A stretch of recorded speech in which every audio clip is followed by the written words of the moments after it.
मराठी भाषेचा प्राधान्याने वापर करण्यात यावा. महाराष्ट्र शासनाच्या आदेशानुसार गुढीपाडव्याच्या मेळाव्यामध्ये केलेल्या आवाहनानुसार बँकेमध्ये अधिकारी व कर्मचारी यांच्याकडून मराठी भाषेचा अवमान होणार नाही, आपले दैनंदिन व्यवहार हे मराठी भाषेतच करण्यात यावेत, असे पत्रक मनसेच्या वतीने ठाणे पालघर जिल्हा अध्यक्ष अविनाश जाधव व ठाणे शहर अध्यक्ष रवींद्र मोरे यांच्या नेतृत्वाखाली आज बँकेला देण्यात आले.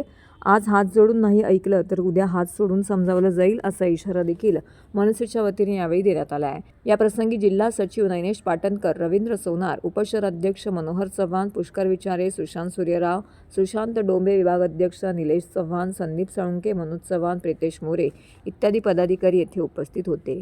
आमची ज्या बँकेत अकाउंट आहे तिथे आम्ही गेल्याच्या नंतर आम्हाला हिंदीत बोलावं लागतं, असं त्या लेडीचं मत होतं. म्हणून आम्ही सुरुवात तुमच्यापासूनच केली. माझं मत जर असेल, काल परवा सन्माननीय राजसाहेबांचं भाषण झाल्याच्या नंतर मला या भागातल्या आमचं इथे मनसेचं पक्ष कार्यालय तर एका महिलेचा कॉल आला आणि त्यांनी मला सांगितलं की तुमच्याच पक्ष कार्यालयाच्या मागे एक SBI बँक आहे आणि आमचं अकाउंट तिथे आहे. आम्ही तिथे ज्या वेळेला जातो त्यावेळेला जे राजसाहेब म्हणाले की हिंदीत बोललं जातं, मराठीत बोलताना ती लोक नाटकं करतात. सो आम्ही सुरुवात इथूनच केलेली आहे आणि आज SBIला आल्याच्या नंतर पहिलंच आम्ही पाहिलं तर नाव पाहिलं तर तिथल्या सगळ्या मोठ्या पोस्टवर ही बाहेरनं आलेली लोक आहेत. आम्ही या लोकांना विनंती केली आहे, त्यांच्या कार्यालयात जर कुठेही पाहाल तर मराठीचा कुठेच वापर नाही आहे. सो जर तुम्ही या मातृभाषेत 1 लाख अकाउंट आहेत या भागातल्या लोकांचे इथे आणि ह्यातले जवळजवळ 95% मराठी लोकांची असतील, तर मला असं वाटतं जिथे मराठीचा वापर जास्त आहे, आमची मातृभाषा मराठी आहे, आणि तिथे तुम्ही मराठी तरुणांना संधी दिली पाहिजेत. जास्तीत जास्त मराठी मुलं कामाला असली पाहिजेत. त्याच्यासोबत डोअर कीपर असतील तेही मराठीत असले पाहिजेत, कारण SBIमध्ये बऱ्यापैकी ज्येष्ठ नागरिकांचे खाते असतात किंवा पेन्शनर लोकांचे खाते असतात आणि ही सगळी मराठी लोक आहेत.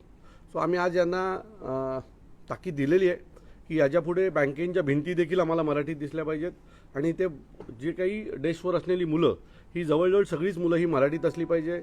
एखादी ज्येष्ठ नागरिक मराठी आले तर त्यांच्याशी त्यांच्या भाषेत बोलण्यासाठी तुमची माणसं उपलब्ध असली पाहिजे. अशा विविध गोष्टी आज आम्ही त्यांना सांगितलं आहे, पत्राद्वारे त्यांना कळवलेलं आहे. त्यांना पुढील 8 दिवसात ह्या काही गोष्टी ज्या सांगितल्या त्या बदल कराव्या आणि त्यात जर बदल दिसला नाही तर त्यांना महाराष्ट्र नवनिर्माण सेनेच्या रागाला सामोरे जावं लागेल. मी कर्नाटक बँकेत जाणार होतो कारण कर्नाटक आणि मराठी हा वाद संपूर्ण महाराष्ट्राला माहिती आहे. सो आम्ही जाणार होतो कर्नाटक बँकेमध्ये, पण आज बँक बंद आहेत आणि तिथेही आता आमचे पुष्कर विचारे आणि आमची टीम जाऊन तिथेही निवेदन देईलच.